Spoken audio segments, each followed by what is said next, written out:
दोस्तों, कोलकाता के आरजिकल medical college में हुई महिला डॉक्टर रेप कांड में एक अपडेट निकल कर आई है, जिसमें दरिंदे संजय राय के बयान से साफ हो गया है कि कोलकाता अस्पताल कांड में एक से ज्यादा लोग शामिल थे। दरिंदे संजय ने गलती से एक ऐसा बयान दे दिया है जिससे साफ हो गया है कि इस कांड में वह अकेला नहीं था। अब सीबीआई का शक हकीकत में बदलने लगा है। 10 दिन बाद अब यह साफ होने लगा है कि महिला के साथ दरिंदगी में तकरीबन 7 से 10 लोग शामिल थे। एक भयंकर खुलासे में बताया गया कि करीब 7 से 10 लोगों ने शराब पी, फिर उन्होंने पीड़िता के हाथ कसकर पकड़े, उसे मारा, पीटा और उसके साथ भयंकर कांड किया। खुलासे में यह भी दावा किया गया कि उन 7 लोगों में से 2 ने महिला के टांग पकड़कर जरा संध की तरह अलग कर दिया। फिर संजय को बुलाया गया, लेकिन यह तो कुछ भी नहीं। आगे ऐसे ऐसे खुलासे हुए हैं जिन्हें जानकर आपकी होश उड़ जाएगी। संजय राय के बयान के बाद यह साफ हो गया है कि यह काम अकेले संजय का नहीं था, बल्कि इसमें कई लोग शामिल हैं। अब प्रिंसिपल समेत 7 लोगों का बचाना नामुमकिन है। सब कुछ जानेंगे विस्तार से, लेकिन आगे बढ़ने से पहले इस वीडियो को एक लाइक जरूर कर ले और चैनल को भी सब्सक्राइब कर ले, क्योंकि यह आपके लिए 1 सेकंड का काम है, लेकिन इससे हमारी काफी मदद होती है। दरअसल अदालत में दरिंदे संजय ने वह कबूल कर लिया है जिसके इंतजार में पूरा भारत मुंह लटकाए खड़ा था। पूरे भारत को यह पता था कि यह काम एक बंदे का नहीं है। यह अब हकीकत में बदलता दिख रहा है कि इस कांड में कोई एक नहीं बल्कि तकरीबन 7 लोग शामिल हैं और यह पूरी तरह से प्लान किया गया मर्डर है। इसी कारण सीबीआई फुल एक्शन में है और कोलकाता के मर्डर केस में 7 आरोपियों का पॉलीग्राफ टेस्ट शुरू हो गया है। उधर सीबीआई के अनुसार बिना दरवाजे वाले सेमिनार हॉल में कांड हुआ, किसी को चीख सुनाई क्यों नहीं दी। अब सीबीआई यह जानने की कोशिश कर रही है कि अपराध को बिना किसी बाधा के कैसे अंजाम दिया गया। क्या कोई व्यक्ति हॉल के बाहर निगरानी कर रहा था? सीबीआई यह भी देख रही है कि सेमिनार हॉल से कोई चीख या शोर नहीं सुनाई दिया। इन सभी तथ्यों से यही साफ होता है कि महिला के साथ दरिंदगी सेमिनार हॉल में नहीं बल्कि कहीं और की गई थी। उन्हें किसी और रूम में जमकर मारा पीटा गया था और फिर हत्या के बाद उन्हें सेमिनार हॉल में लाकर रख दिया गया, जिसके बाद उनके शव को दरिंदे संजय के हवाले कर दिया गया।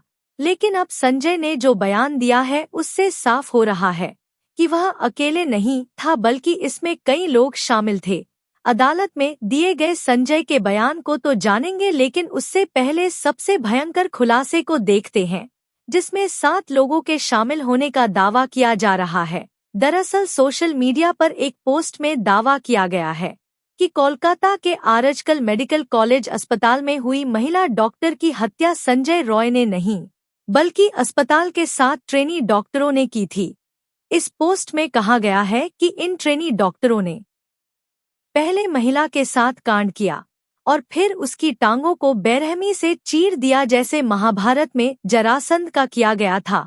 एक्टिविस्ट मधु किश्वर ने सोशल मीडिया प्लेटफॉर्म एक्स पर इस बारे में एक पोस्ट किया, जिसमें उन्होंने बताया कि अस्पताल में काम करने वाली एक महिला डॉक्टर और उसकी दोस्त के बीच हुई फोन कॉल बातचीत में यह दावा किया गया है। उन्होंने इस बातचीत का ऑडियो भी शेयर किया जो बंगाली में है। माना जा रहा है कि सीबीआई को इस ऑडियो कॉल से कई गंभीर सुराग मिल सकते हैं।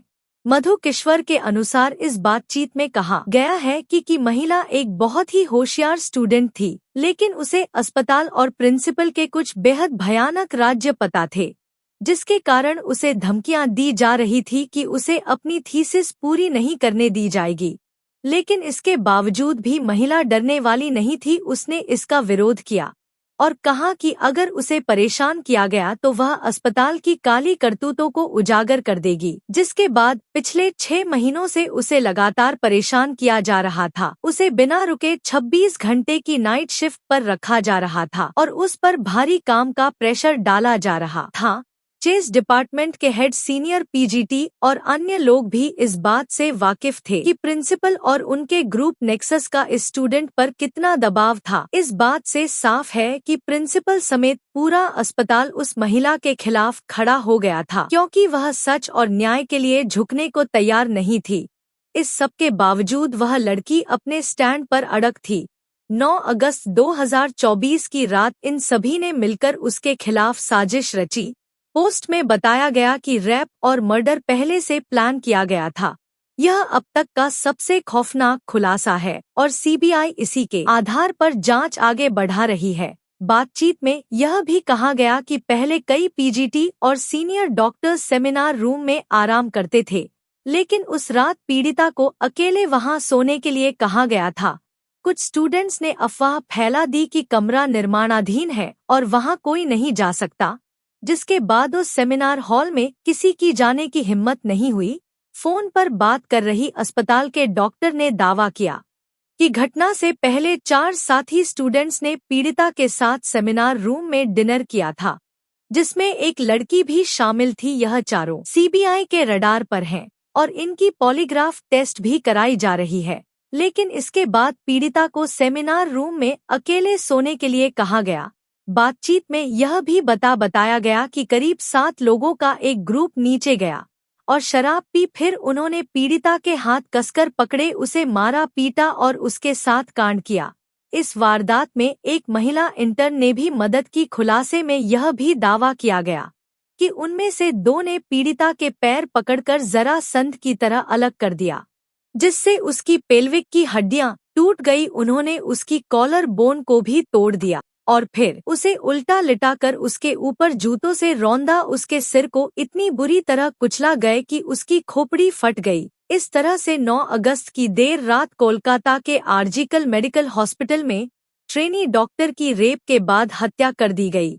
देखिए, अगर यह सभी बात सच है तो फिर सीबीआई को इन 7 लोगों के खिलाफ सबूत जरूर मिलेंगे और संजय के साथ इन 7 को भी कड़ी सजा मिलनी चाहिए। इसके बाद जब यह सभी लोग वारदात को अंजाम देकर सीढ़ियों से नीचे उतरे तो संजय रॉय को देखा गया, जो ग्रुप डी के दूसरे कर्मचारियों के साथ शराब पी रहा था। इन डॉक्टरों ने संजय से कहा कि सेमिनार रूम में जाओ, वहां तुम्हारे लिए एक लड़की है। इसके बाद संजय ने बिना कपड़े के शव के साथ कांड किया ताकि उसका वीर्य पीड़िता की योनि में मिल सके। पीड़िता का अर्धनग्न शव मिला था। इसके बाद देश भर के डॉक्टरों ने विरोध प्रदर्शन किया।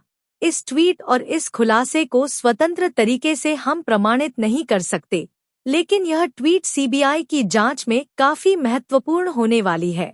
माना जा रहा है कि सीबीआई ने भी 7 लोगों को रडार पर लिया हुआ है। कोलकाता के रेप मर्डर केस में 7 आरोपियों का पॉलीग्राफ टेस्ट शुरू हो गया है। मुख्य आरोपी संजय रॉय का टेस्ट जेल में ही हो रहा है। इसके अलावा सीबीआई ने आर्जिकल मेडिकल कॉलेज के पूर्व प्रिंसिपल डॉक्टर संदीप घोष और 4 डॉक्टर जो वारदात की रात पीड़िता के साथ थे, इन सभी का पॉलीग्राफ टेस्ट सीबीआई के द्वारा कोलकाता ऑफिस में हो रहा है। 8 अगस्त की रात इन डॉक्टरों में से कुछ ने पीड़िता के साथ डिनर किया था। फिलहाल सीबीआई इन सभी से गहराई से पूछताछ कर रही है, लेकिन अदालत में आरोपी संजय ने एक बयान देकर सभी को हैरान कर दिया है। दरअसल 23 अगस्त को सियालदह कोर्ट ने संजय को 14 दिन की न्यायिक हिरासत में भेजा। इसी सुनवाई के दौरान संजय पॉलीग्राफ टेस्ट के लिए भी तैयार हुआ था।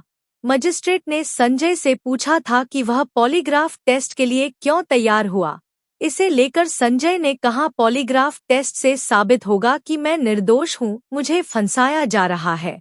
संजय के इस बयान ने बवाल खड़ा कर दिया है, क्योंकि वह खुद को निर्दोष बता रहा है। इसका मतलब साफ है कि इस कांड में कई लोग शामिल हैं। इसी कारण सीबीआई फुल एक्शन मोड में आ चुकी है। सीबीआई का मकसद इन कर्मचारियों के बयानों को जांचना है, क्योंकि बाकी मेडिकल रिपोर्ट्स जैसे पीड़िता के शरीर से लिए गए DNA, vaginal swab, PM blood उन्हें सीधे तौर पर घटना से जोड़ने में नाकाम रही हैं।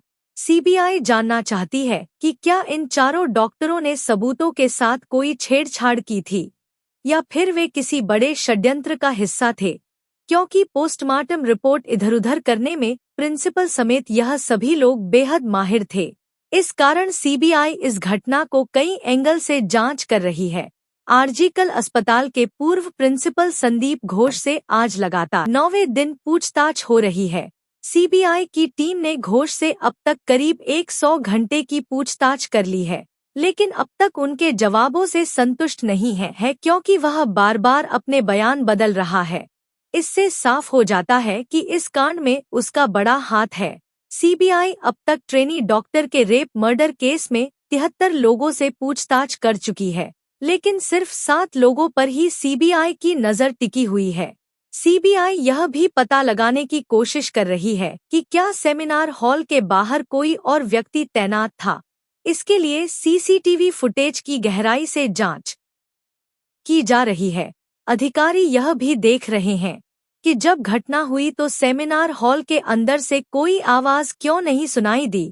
सीबीआई के अनुसार अस्पताल के सेमिनार हॉल के दरवाजे की चिटकनी कुछ दिनों से टूटी हुई थी और यह बात सबको पता थी।